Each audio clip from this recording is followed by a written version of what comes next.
What's going on, YouTube? I am Millennial Z, and well, today I want to give you a little video about my choices in PS5 or Xbox Series X, and try to help you guys figure out which one that you should be rooting for. Now, I know that we got a while to go. If the game consoles gets delayed, if they are actually released within October, November, or December of this year, 2020, but I want to talk to you guys a little bit about my opinion on the games and on the exclusives, on the systems itself, whatnot like that. See if it's totally worth it for a person like you or even a person like me. So basically, first of all, the price ranges. We do not know anything about the price at all. We know speculation, which I do not go by at all. Personally, I do not, due to the simple fact of you can speculate that the PS5 is going to be 400 and the Xbox is going to be 500. No, until the price is 100% um, out there to where we can actually see it, see if we actually want to pay so much for each console. That is whenever I go ahead and say, hey, now let's see what type of features does it have.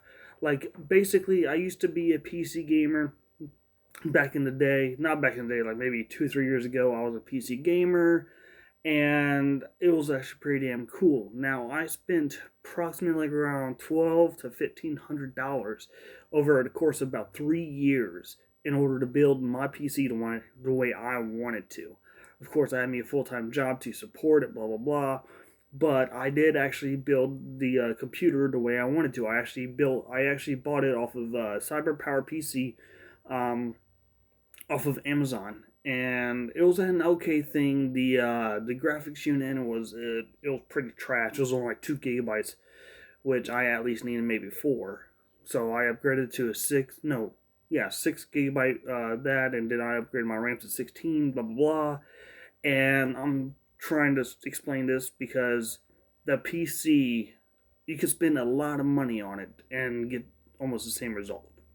Basically, my $1,200 PC ran The Witcher 3 at full ultra settings at 60 frames per second, 1080p, or I could have done 30 frames at 4K, which of course I always did 1080p at 60, always, because frame rate is very important. That's what game like the developers and all like that don't really get. I mean, they get it, but it depends on if they can actually put it out there. Like God of War on PS4 Pro. If you got a PS4 Pro and you got God of War, you know that you can actually favor resolution, which gives you 4K, well, dynamic 4K at 30, or you can do a performance, which is 1080p at 60 frames, which I always play 60, 1080 60. I always do that. I don't do 4K 30. I cannot do 30 frames. Each frame counts. Each time counts. So basically, with the PS5, the reason why it's getting praised so much is for the SSD. The SSD compared to the Xbox Series X SSD, the Xbox Series X SSD actually does about 2.5 gigabytes per second. Now, that does seem like a lot because the PS4, even the Pro, only does 88 megabytes per second, which is, it sounds bleh. It sounds like a floppy disk, basically. But the floppy disk, no one wants to talk about that. But whenever you come down to it, the PS5 SSD actually does, I believe it was like 5.6 gigabytes per second. Yeah, 5.6 gigabytes per second.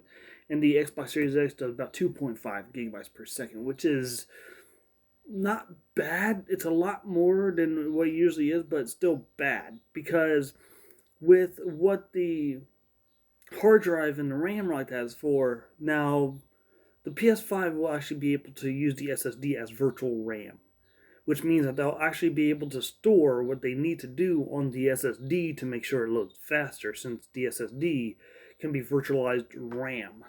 Virtualized RAM, basically, you store stuff onto the RAM for a certain amount of time until it's actually needed.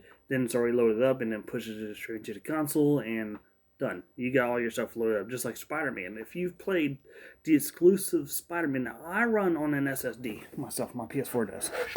My PS4 is kind of dusty as fuck, but yeah, this is my It's a portable SSD T5. It's a 500 gigabyte version. I don't want to disconnect it. But yeah, that's mine. It's very small. Yeah, it's a 500 gigabytes. If you could see that a little bit, 500 gigs. Yeah, it's really good. It really is. I mean, I've played on the I played on the 8 hard disk drive for ever since I had it, and then I looked it up and I said, "Huh, I wonder if I could hook up an SSD to it." I didn't want to install it because I didn't want to fuck up my console. So they said they got USB ones. I tried it out. I load in faster than almost anybody in the damn game. Literally, I load up every game at least 30 to 35% faster. Hold on, let me open up the window for my kitty cat.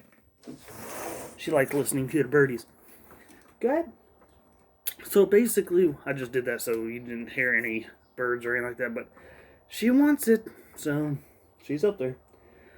So basically, what it comes down to is speed. Everybody wants power and speed, but you cannot have the speed.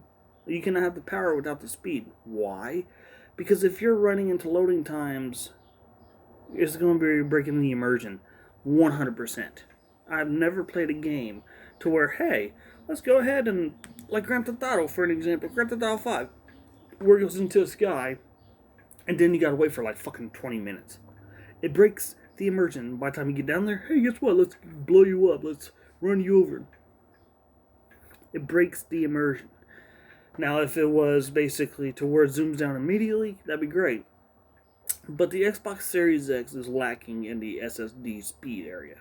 But is it lacking with power? No. The power behind it is like 12 teraflops, I think it is, and the PS5 is supposed to be running 10.5 or 10.6 teraflops, which is good, but it just depends on if you, okay, think about this. Think about this for a second. You could literally take the original PS4, the original one from PlayStation, of course, the original one from 2013, play Uncharted 4 on it in 1080p, and the game still looks, graphically speaking, not resolution, graphically speaking, looks a hell of a lot better. Xbox needs exclusives to not only show off 4K in 60 frames in HDR, they need games like Uncharted, God of War, games that shows off the graphic fidelity of the hardware. That's what they need. If they can do that with all the particle effects, and like when PS4 first came out, 2013, they actually released a game called Resogun. That actually made me very, very interested in the game and the console itself because of the particle effects. Because if you've played it, if you die or whatever, you shoot a bomb around the world, around the area, it's like over 1 million particles. That's what they claim. But it's a shit ton of particles that just falls individually, and the frame rate doesn't drop at all. And that's amazing. Now, I'm not saying that the Xbox couldn't do that, but that's what drew my attention, is the attention to the power, the attention to detail within the world. I mean, take Red Dead 2 for an example. That is one of the most amazing and detailed worlds, other than Grand Theft Auto 5, which wasn't all that detailed, now that I think of it. But Red Dead 2 was so goddamn detailed. It was ridiculous on how detailed that game is. I mean, the guns are detailed, the engravings are detailed. Even the multiplayer is detailed. I mean, every single thing that you can do from the campaign, you can do in the multiplayer. And that's something that I look forward to. Like, if you can't go into every building in multiplayer, but you can do it in single player, that sucks. It just simply sucks. They literally just transferred the world from single player to multiplayer and let you and your friends or whatever play in the game. It's just like that. Now, which one is better in my own opinion? PS5 versus Xbox Series X? Power-wise, it's going to be Xbox. Speed-wise, it's going to be PS5. But you cannot have the raw power and not have any exclusives. That's the problem with Xbox. There's literally no exclusives. I mean, the first exclusive that is supposed to launch with it is, of course, Halo Infinite. But then they said that the next one that they know, that people knows about, which I didn't read upon, is supposed to be like in 2021 or 22. Like, that's so fucking far away. I mean, I mean, I might get the Xbox Series X if it's cheaper than the PS5. I might get it. It just depends on like once they actually show actual Xbox Series X games on it. If they actually show those games on it, and the games look better and plays better on that console compared to PS5, don't get me wrong. I do want a PS5. I just want a game console that's this year or next year, whatever one.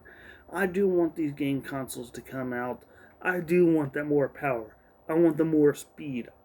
I mean, even a controller for the PS5. I mean, most people's bashing on it or whatever, making fun of it. I actually like it. I mean, the light bar is gone. Here, my PS4 controller. So this light bar is gone. It's now usually if you turn on, if for Xbox people too. Usually if you turn this on, you'll see a light bar. But then here, fuck it. Turn my PS4 on. So basically, you can see a light bar, but then you can also see a light bar through here too. Now the light bar here is going to be gone, but they're making an opening right around here in the middle area here to where the light comes through. So it's not going to be 100% in your face and all that bullshit. It's going to be great, and plus it's still going to have the touchpad. And most people wondered why are they still going to have the touchpad. It's because they're going to be going backwards compatible with other PS4 games that actually used the touchpad, which you will need. That's the reason why. Now, if they didn't go backwards compatible, they could put a screen in or whatever. That's what most people was thinking that they were going to do, since the touchpad wasn't circled, wasn't rounded. They were actually thinking that they were going to be putting like a little screen in where you can literally, go in there, text people while playing games. That'd be cool, but it'll take away from the immersion on the screen too. From the screen to you, it will literally break the immersion. It would. Well, to me personally, because personally I don't get that many messages, chats, or anything like that. I really don't care. It's just like that. But Xbox Series X or PS5, it depends on, to me personally, it depends on which one's cheaper. Because I'm not going to be paying for a game console $500 or whatever, and the only thing is exclusives. Okay?